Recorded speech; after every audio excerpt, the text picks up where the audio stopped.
This is Addiction in the Mind, and my name's Dwayne Osterland. I'm the co-founder of Novus Mindful Life Institute, and today I have a special guest with me. His name is Rashawn Underdue, and he's not only my personal trainer, but also a very good friend. And today we're going to talk about food addiction, obesity, dealing with all of the issues that come with that, and I think it's going to be a really informative talk and conversation. And Rashawn, why don't you introduce yourself? Hello, everybody. My name is Rashawn Underdue, and yes, we're very good friends. And Dwayne's been training with me for about 1.5 years now, or 2 years. Almost 2 years. Probably about 2 years, and I never believed that I would end up in the fitness industry, and I think it was kind of my destiny, given the fact that I dealt with food addiction my whole life. Right. I learned my relationship with food from a young age.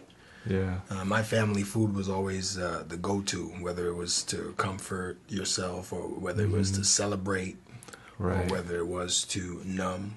Right. So the relationship that I built with food happened very young, and then there was rituals that came behind that. Right. So, and I was always a bigger kid. So Right. the weight wasn't an issue for me because I Right. played football. My family accepted it. Right. So Right. it was kind of something that didn't catch up with me until after college. Right. So this is kind of your story on how you got into fitness, became a trainer, dealing with food addiction and stuff like that. Okay. Yeah. And it all started after college graduation, which was about 98, I think in 1998. And then I was 270 at the time. Wow. Because I played football Wow. at 245. Right. But I was working out all the time. Food addiction was never an enemy or a bad thing because I had to stay big. Right. You know, so Right. if I was sneaking a pizza pie late at night, 3 days a week, it Right. was fine because we were in the weight room the next day. You know, if I was stressed about a test and I had milkshakes, I was encouraged. Nobody knew why I was eating like that, and it wasn't an issue. When I Right. stopped playing football, those habits continued and those rituals continued. I Right. never addressed why I was eating like that. And before you knew it, I was up to 292 pounds. Wow. And not only was I dealing with food, but I was dealing with alcohol at the same time. Right. So when I was Right. very young, I was 23. Right. I'm 37 now. Right. So at the age of 23, I'm going to the doctors because I'm having intestinal problems. I'm in pain. I'm pushing 300. Right. You know, buying bigger size every week. And the doctor just told me straight up, she said, listen, honey, you know, if you don't stop, you're going to die before you reach 30. Wow. So with that being said, I made a decision that I did not want to die. Right. Right. In 7 years. Right. You know, so I got some books. I had a friend who was a vegan. We were living in New Jersey at the time. Right. So I got some different books on food and nutrition. I knew I had to learn how to work out in a different way because training for sports and football is different from trying to train for lifestyle. Right. So my brother-in-law was an amateur bodybuilder, so I moved him into the house with me. Wow. Because I really didn't have the motivation to exercise anymore after I got injured from playing football. I just Right. stopped. Right. So he moved in. His name's Kevin. And, you know, he would wake me up 5:30 in the morning. We'd go to the Wow. gym. So I mean, it almost sounds like the first thing you did with that is reach out for help. I reached out for help. But the very first thing I did was I accepted that I had a problem. Yeah. You know, when that doctor, you know, for some of us, we need that. Right. You know, for me, that was the pivotal moment where I accepted, like, wow, okay, I have a problem. Let me get some information and some help. Right. So right. acceptance was the key. So between the books and my brother-in-law, I didn't do therapy yet, but at least he was kind of the starting point, the first step to me getting healthy. Right. From eating and an exercise standpoint. Right. So we lived with me for about 4 months, and I dropped the first 50 pounds. Wow, that's pretty amazing. That is pretty amazing. So my eating was very regimented, very strict, all based on what people call paleo. We just called it the Wu Ming Meridian diet. Other people call it Atkins. It's just eating clean, eating a natural way. Right, There's right. 100 different books you guys can read. If you're eating an animal and you're eating vegetables and you're eating fruits, you'll be good. Right. Right. So eating healthy. Keep it simple. I'm not the type of person that's going to come in and say, organic, grown in Norway. Just if it's meats, vegetables, and fruits, you'll be good in moderation. Right. And then once I got the first 50 down, I was feeling good. You know? But I didn't really deal with the alcohol until then, because I hit a plateau. So when I realized I had alcohol issue as well as food addiction, that's when I got the therapist. Okay. So that's really when you moved in to start dealing with your issues that really were driving this food addiction, driving the alcoholism. That's when you really said, okay, wait a minute, I got to go a little bit deeper. So you were able to keep the weight off. The first 50. The first 50. Okay. And then how did you struggle with that? It was about a 2-month period where I wasn't losing any weight, and I was drinking a lot still. And I realized that if I didn't stop drinking, I probably would fall back into the same habit that got me to 292 pounds. Right. Because I realized when I was drinking, I actually ate more. Right. And then I would work out more. So the food addiction went to exercise addiction, which went to alcohol addiction. They were all blended together. So in a way, you were able to get the weight off, but then you kind of moved into compulsive exercise and the alcohol. So you weren't really dealing with the addiction per se. Yes. I mean, you could look on the outside, okay, I'm doing better, I'm skinnier, but inside you got all that kind of chaos that's still going on. Yes, and that's what I tell people is that you have to really change from the inside out first. So when I got that therapist, we dealt with the reasons why I was eating and drinking myself to a place where I blew up to 292, and now eating and drinking myself to a place where I had to exercise excessively. I see. Because the excessive exercise is what helped me keep the additional weight off, but it wasn't solving the issue. Right. So how did you start to become a personal trainer? Like, and for you, I mean, I want to add this in there because I mean, you're a trainer, but at the same time, you treat people who struggle with this very thing, this food addiction. I mean, so you really understand that. So, how did you get into the personal training part, and how did that start to develop? I think it was the second phase of the weight loss. I went through an extensive therapy, addiction, I would say counseling for the next 3 months. And then I was able to start taking the weight off again and being healthy and making healthier choices because I was getting help. And as soon as the year was up and I was 100 pounds lighter, people started asking me in the gym, and friends of mine who are all heavy, because fat boys, we hang out together. We don't get 1 bucket of chicken, we get 3, and it's 2 people. So or 3 people and 4 buckets of chicken. So my friends started asking me about this stuff, what I was doing. So I wrote something called the PACE method. Preparation, assessment of self, commitment, and execution. And when I wrote that, I started giving it out to my buddies. And then they started asking me to help them. Now, I was in sales and finance for a major corporation in New York, Pepsi Cola. So I had no experience of training people. So I just helped them the way I was helped. A few years later, we moved to California. I was still working with Pepsi. And people out here, actors who were overweight, started asking me to help them. So then I decided to get certified, and I got a job with 24 Hour Fitness. But I used 24 Hour Fitness as, I would say, a training boot camp to teach me the business. Right, okay. Yeah, so I used them as kind of like a fitness trainer college. Right. And I was there for 3 years and helped dozens of people lose weight, and then really honed my skill, the communication skill, dealing with people who have extreme food addiction, my method, kind of just honing my own talent as a trainer. And then I went off on my own. So, okay. So how has your own struggle kind of informed your process of helping people? I'm just kind of curious about that. I think other trainers are more focused on, and this is my experience, they're more focused on the exercise and holding people accountable to meal plans. Eat this way, train this way, do what I say. I kind of try to dive into what's causing the person to overeat And some people just like to eat. Right. You know, and that's just their thing. Right. Now, and then we deal with that. Right. But me, I can really tell right away if someone has a deeper issue. Right. And at our gym, we help people be comfortable enough to explore that. So the weight loss is not only life changing, but life permanent.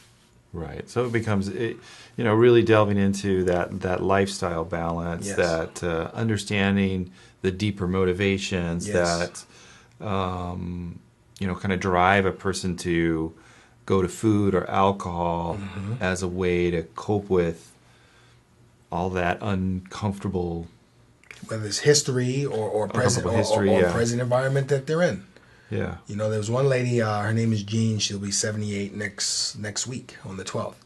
She came in 2 years ago, about 100 pounds overweight, diabetic, heart disease, and, she just had given up. Wow. So I started talking. The first few sessions with her, I just was outside walking and talking. We did that for about 2 weeks, walking and talking. And then I got her to start articulating why she was eating like that. She was lonely. Right. She was just lonely, and then we started talking about that and started getting her to go out and do different things and stuff with her friends. And it's, slowly but surely, when she dealt with her loneliness, she was able to really focus on the food. Now with her, she had rituals. So we didn't change her rituals. That's an old woman. She's not going to change her rituals, but we changed what she was doing within those rituals. So instead of eating a whole pan of brownies late at night, she started eating a whole pan of strawberries. Ah, okay. If she was feeling lonely. So just little tactics like that I've learned along the way with my therapist, my friends, and myself. And now she's, 88 pounds lighter, off of diabetes meds, off of heart meds, zip lining in Argentina. So for her, the motivation was living a little bit longer to be better for her grandkids and not being lonely. And so when you were able to tap into that deeper motivation, it helped them overcome. It transcended the need to eat sweets. Right. Transcended the need. That's a good way to say it. How has, helping these people helped you? It's motivating to me because I'm still a food addict. That has not changed. I don't know if it ever will change. Right. And on top of that, we teach people about their body type. We won't get into that now, but body type is a key element to how you gain and lose weight. So we teach people about that. So my type of body type is the worst body type to be a food addict with because it makes weight loss very rapid and weight gain very rapid and weight loss very difficult. Right. So I have to be very strict with how I eat. And I have rituals too. Right. I still understand that. I still have them, and I'm not a fanatic type person. Right. But being in the gym and helping people just keeps it top of mind for me. Right. Not only do I need to be an example, and I make mistakes, and I let them know about it. There's been times I'll gain 15 pounds in 3 weeks, and I'll tell the clients, hey, look, see, I'm going to take it off in 2 weeks. Yeah. So it's kind of like a lifestyle of dealing with the addiction and being able to be an example of you don't have to be perfect. Let's crack the code on your body. Let's crack the code on what's driving your bad behavior, and let's crack the code on what you need to make better choices. And then hopefully you can carry that throughout the rest of your life. What would, if you had one thing that you would want clients to know, maybe what out of your own journey, what would it be? What would be the thing you would want to tell them? Or what do you think, I guess, is the knowledge you impart to them because of your own journey? Does that make sense? Yes. I would want them to know the most important thing is that it's okay to not be perfect. That most people are worried about the end. Oh, I have 80 pounds to lose. Right. I'll never do it. I made a mistake. I might as well keep making a mistake. No, every little bit counts. So that's the major point. Okay. If all you can do is work out for 10 minutes, do it. If all you can work out for is 3 days, 2 days, 1 day a week, do it. Because one is better than none. So perfection is not necessary. So kind of let go of the end and just focus on the present. The moment, one step at a time, a day at a time. As they say in a lot of recovery circles, one day at a time. One day at a time. Because honestly, food addiction is as devastating as any other type of drug, and it's worse because it's there's no social stigma about getting 3 burgers. Right. You know, a food addict can get their fix anywhere. Yeah, exactly. Well, all I have to say and is they can be at work and getting their fix. We have people like that, you know, at work with a bag of Hershey's Kisses. Yeah. It's not like, you know, some other types of addiction. So I think in ways it's more challenging. Food addiction. Well, I can say that you've been an inspiration to me and in my own battle with food addiction. So. And likewise, you to me. You know?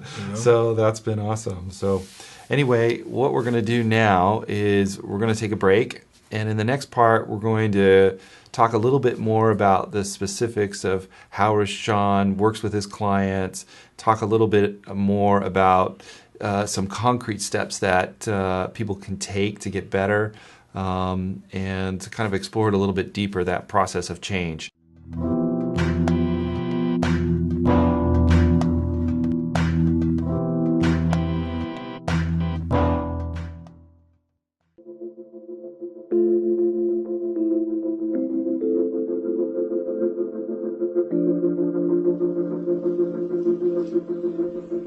Hi, welcome to Adelante. This is Adelante Recovery, and my name is Yvette Kuglin, and I'm part of the staff. Adelante Recovery Center has helped people in dual diagnosis for 5 years. We accept most PPO insurances and provide luxury accommodations and 24-hour support. To speak with an admissions counselor, call 1-888-242-4450. A lot of time we don't even know what's wrong with us, and sometimes we need to get away to figure that out. So if you want to go for a little retreat out in Corona Del Mar, which is a confidential location, we're here to help. So we're only a phone call away. Thank you.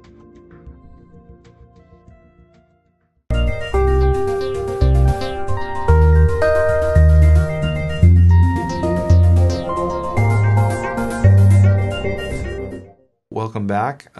Once again, my name is Dwayne Osterland, and I'm with Rashawn Underdue, and we're talking about food addiction. This is part 2. In this part, we're going to walk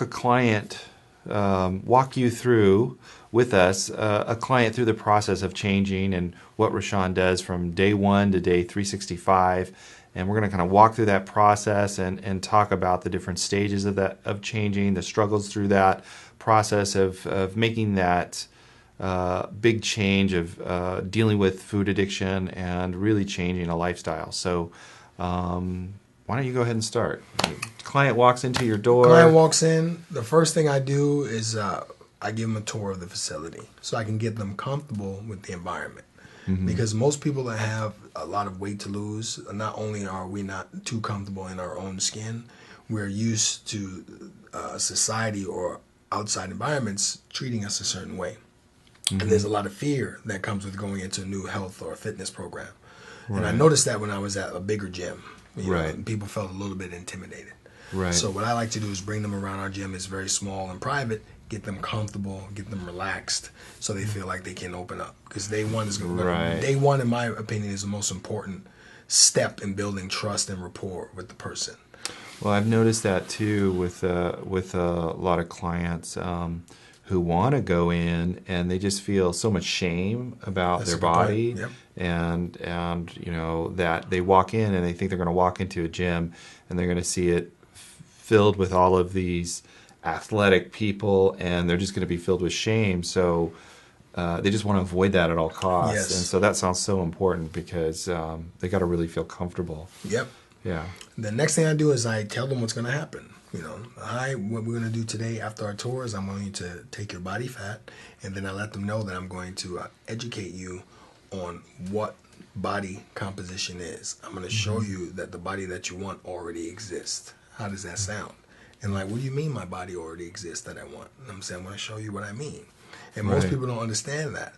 We have an image of how we want to look, and that body is always, you know, athletic. Right. Most people want to look like that.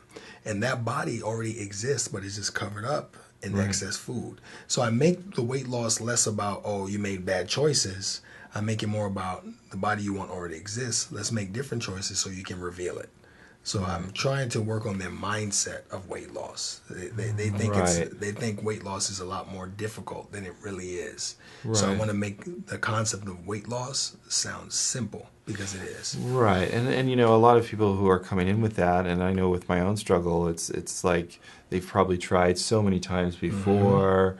They've done all sorts of things, even going into probably some eating disorder stuff, but feel that tremendous amount of shame. So kind of saying, giving them that hope that, you know what, you just need the right tools. You just need to know, and you can make this change. Exactly. Right. Exactly. So they're comfortable, they're feeling good. Then I get them on the scale. And for most people, the scale is a scary thing. Right. So I have to get them real comfortable first. So I get them on the scale, we take their weight, and then I have a little sheet, and I say, okay, now I'm going to teach you body composition. So I let them know what their body fat percentage is relative to the health chart and where they are now. Then we pick a goal of where they want to be. Right. So then I let them see what their goal is going to be. So we'll take a person that's 200 pounds, 40% body fat. Now we need to get them down to 10% body fat. So we need to lose 30% of their weight. So I do the mathematics and I show them that there's really no change in their lean body mass. That lean body that they want already exists. Right. What they need to do now is the opposite of what got them heavy, is just to eat less and move more. Right. So once they realize that, and I ask them, I say, I'm 200 pounds. Have you ever seen a 200-pound overweight fat person? And they'll say, yeah. I say, have you ever seen a 200-pound lean person? They'll say, yeah. I thought fat turns to muscle. And then I educate them on these things. A lot of us have misconceptions. So they're like, wow, so you're telling me that my body already exists? So take a woman who's 200 pounds, but her natural weight is 160. She feels good because now she knows it's achievable. Right. So then I educate them on what's called the 5 components of fitness. Cardio, nutrition, weight training, and supplements, and I teach them this stuff. So the first day is just education. Right. You know, it's really freeing their minds of misconceptions that they had prior. So in a way, kind of changing their outlook, making it more feasible, more possible, that change is actually possible. Yes. Engendering that hope. I know through educating them on what works and what doesn't work and what the truths are of weight loss. Right. Yeah. And you know, when we work with people who come in with other addictions, not necessarily food addiction, sex addiction, or drug addiction, you know, the first thing is engendering that message of hope and really dealing with the shame, because most people that are dealing with addiction, they already feel so bad about themselves. That which fuels the addiction. You know, it fuels it. You know, I feel bad about anything about you know, the choices they made. I'm just educating them on how the human body loses weight. So really, the first day isn't really about them. Right. It's about the concept and science of weight loss. Okay. So they feel real relaxed. Okay. So they kind of get that. So then they start moving on. Maybe like the first week, 2 weeks, 3 weeks. First week, we're just working out, getting them moving, getting them accustomed to exercise. It's real low impact type of stuff. And then by the third week, once I see they have a habit of coming to the gym, a habit of making exercise a lifestyle choice, then this is where kind of the fun part is for me. I start pushing them. Okay. I start pushing them physically. Right. Because if I can get them stronger physically and tougher physically, that's going to go right into being mentally tougher. And the mental toughness is what they'll need to deal with the food. Right. So I make the training a lot more difficult for the person. So what's difficult for a 78-year-old woman might just be carrying a ball up the steps as fast as she can or getting off the floor. What might be difficult for a 30-year-old guy is different. Yeah. So the first month is all about getting them to the breaking point physically so we can start tapping into the emotional. Okay. So you're really pushing that physical envelope. And a lot of people, I mean, what I found and working with you was just realizing my body could do a lot more than I actually thought it could. The potential. I didn't realize that. And then once I got to see that, it's like, oh my goodness, this is actually happening. And then being pushed to that brink almost, to that point, really does begin to shift that. Like, maybe this is possible. Yeah. Maybe I can do a little bit more. Yeah. Maybe this is not, impossible task. Maybe I'm not a hopeless case here. Exactly. You know, and I see that with every person. Yeah. And I kind of fell into that strategy. This is not something that I was aware of. Right. It's just something that kind of happened over time. I realized that when you push the human body to a point that exceeds their own expectation, the whole paradigm of self shifts. Right. I'm a lot stronger than I thought I was. I'm a lot tougher than I thought I was. Right. Well, I remember the moment you had the box jump, and you said, "Jump up onto that." I'm like, I can't do that. I'm like, "Yes, you can. Yes, you can." Mm-hmm. And then all of a sudden, I jumped on it, and I'm like, "Oh my gosh, I can do that." Exactly. Which is it was amazing. Amazing. It's an amazing moment in your own mental realization of what you're capable of physically, and when you don't believe that, you're like, oh my goodness, this is amazing. I think people overeat, especially food addicts, because they have a picture of what they are and who they are. Mm-hmm. So my job in the first couple months is to help them redefine who they are. Right. So I may be a fat person because I ate too much, but I'm not weak. Right. I may be overweight because I eat cakes because I'm sad, but I'm not a weak person. Right. And I deserve and can do better. So when they start to see that they're strong and they're tough and they can do a lot more than they believed, it makes dealing with the food demon a lot easier. Yeah, definitely. So that's my strategy. So they get pushed to that limit. They can see that they can do more. Now we're moving into month 2, month 3. What's going on with the client at that point? Now we've been tracking weight loss every week. Maybe they're losing weight, or maybe they get stuck. If they get stuck, now we go into dealing with the food, the nutrition, because that's the most important part of it. Right. So they realize they're stronger. They realize that they're tougher. We've trained them really hard. They're feeling good. It makes dealing with the food easier, because now I can say, all right, well, when you first came in, you couldn't get off the floor. Now you're getting off the floor 15 times in a minute. Why can't we stop eating cupcakes every day? And to them, they chuckle. Mm-hmm. I'm like, you lost 5 pounds this month. You could have lost 10. Right. Right. And now they're getting the idea like, wow, I can do this faster. So when I ask them why are we eating cupcakes every night, now we get into the personal stuff. Right. And that's when I pull out the PACE method and I start sharing my story more with them. Right. Okay. So I think that's what makes us different. So it kind of opens the window to kind of start to explore that. The underlying issues and getting them to reflect back on maybe their habits, why they're eating the way they're eating. And I give them my story more. I don't give my story to them too much in the beginning. Right. Okay. But when we get to that point where I push them physically to the point where they have shifted their own paradigm of self, now I deal with the food, my story, and I help them get through their relationship with food. Ah, okay. So this is where they start to, it makes total sense. So this is where they really start to explore it, and they start to ask questions. They start to go, I don't know why I'm eating, at this time of night, and maybe I need to look at that. And how do you get them to start to explore that? I mean, you're asking those questions, but is it an ongoing conversation that you're having? It's an ongoing conversation that we'll have maybe day to day or week to week.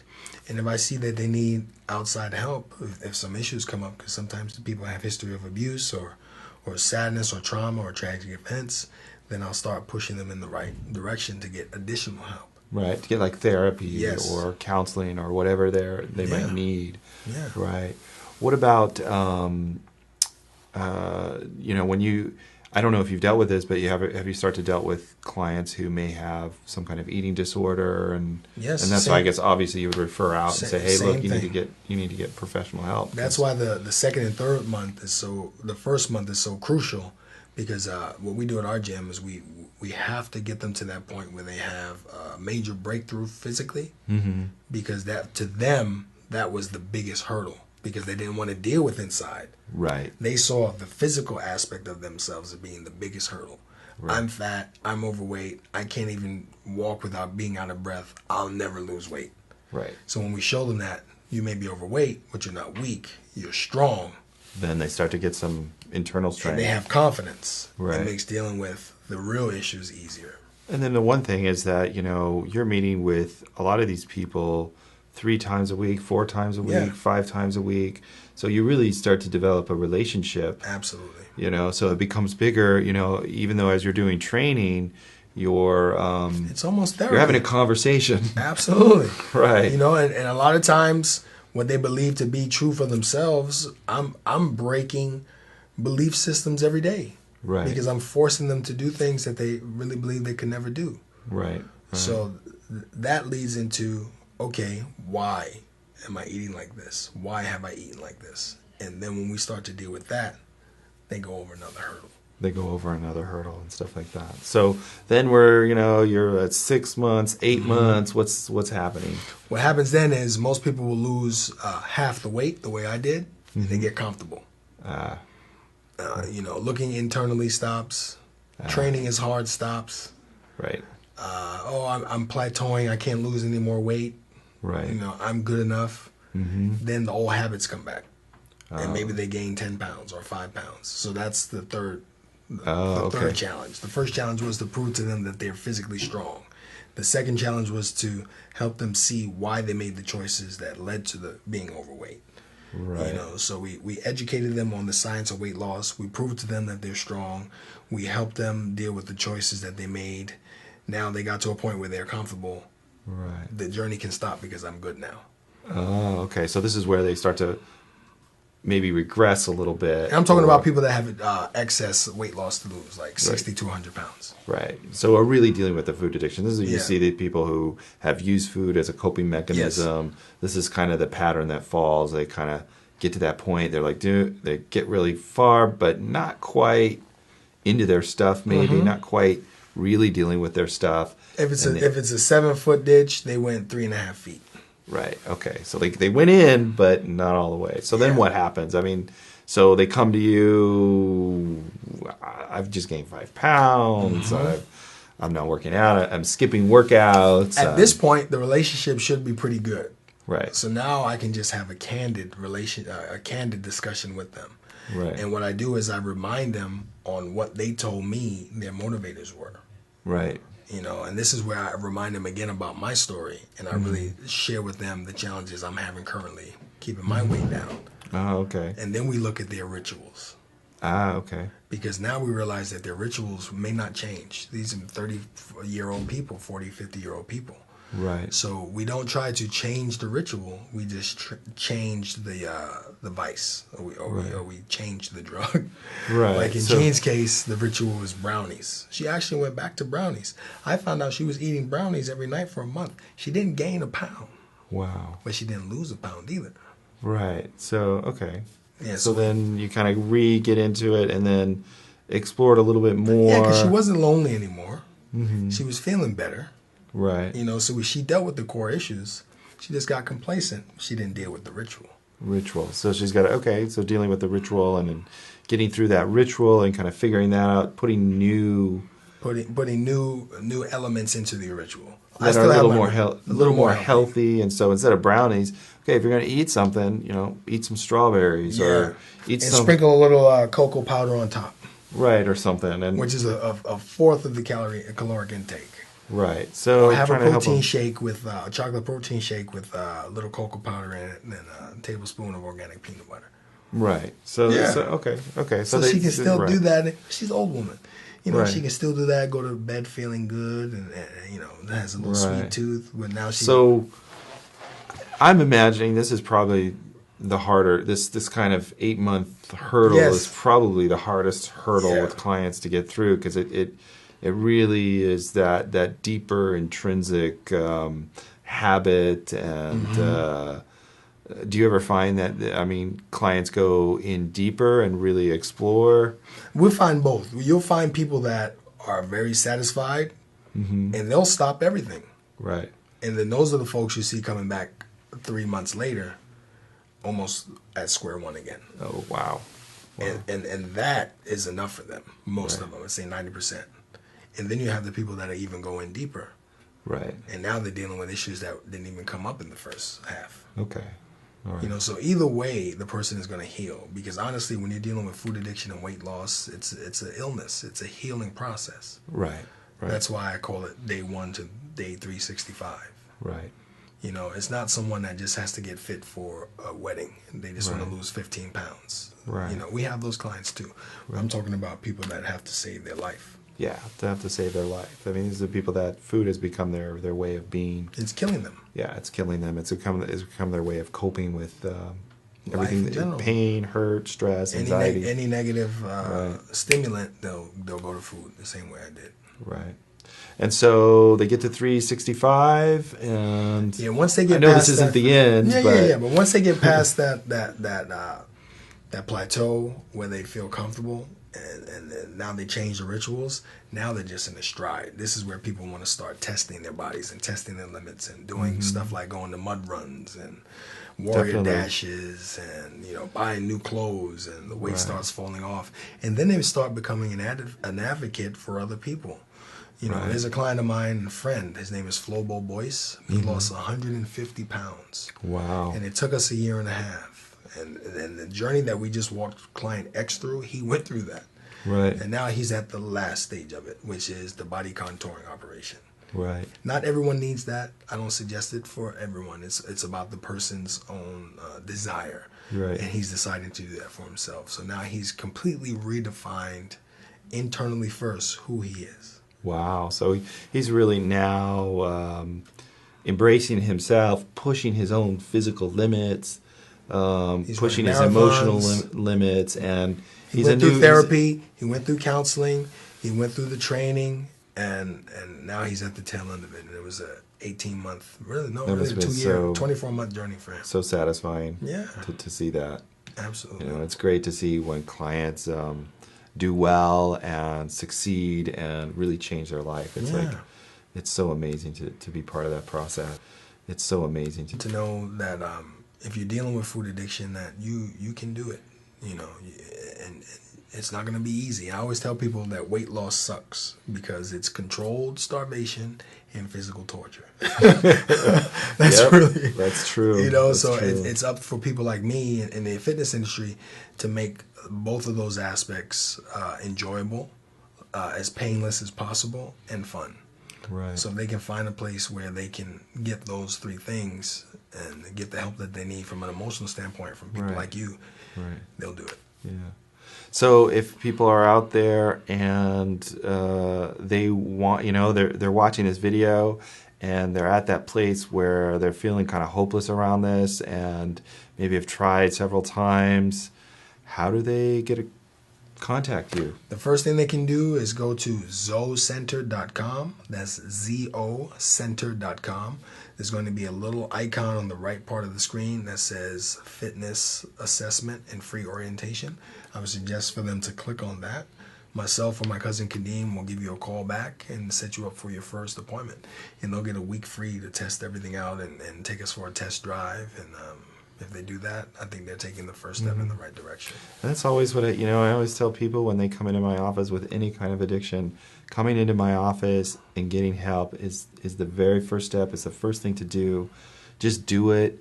Learning that you can't really deal with this on your own. You need help. That's a good point. And even today, Dwayne, I don't keep the weight off by myself. Right. I'm part of a jiu-jitsu team, a competitive jiu-jitsu team. They help keep me accountable to stay in shape and get me stay ready. Like I found different vices. Right. They help me stay in shape, mentally strong. With the alcohol. I still like alcohol. I still like ice cream. That's not going to change. Yeah. But how I relate to those items have changed, and that's happened over time. Yeah, it's like learning that, once we surrender and just realize that really with the help of others we can accomplish so much more. Yes. It's really most of the time our own shame that keeps us from reaching out and getting the help that we need. So if you need this help, I encourage you to reach out wherever it is, wherever you're watching this video. There are people out there that can help you. So thank you for watching Addiction in the Mind, and we'll see you on our next episode.